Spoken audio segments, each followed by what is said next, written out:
انواع سرویس بهداشتی به لهجه های مختلف کشورهای انگلیسی. آمریکایی هم میگن رستروم، کانادایی هم میگن واشروم، بریتانیایی هم میگن تویلت، استرالیا هم میگن لو.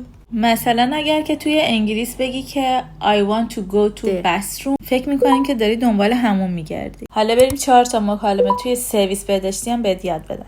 Excuse me, is anyone in there؟ میخوای وارد دستشویی بشی، در میزنی، میگی که کسی اونجاست. مثلا یه نفر توی جوابتون رو اینجوری میتونه بده Yes, I'll be out in a minute.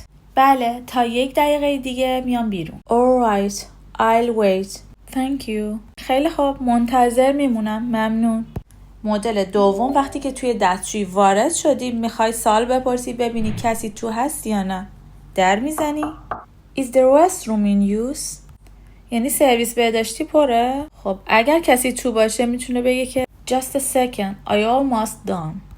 یعنی اینکه 1 لحظه، تقریبا کارم تمومه. شما میتونید بگی که No problem, take your time.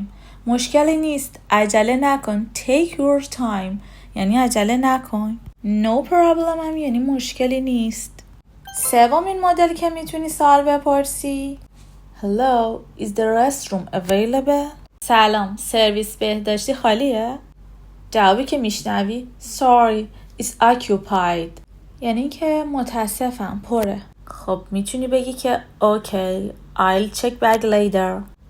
باشه، بعداً دوباره سر میزنم. حالا این چه کاریه که اینجوری بگی؟ مدل 4 پرسیدن Excuse me, is the restroom free؟ اون طرفی که توه میگه No, I'm in here. یعنی نه، من اینجا هستم.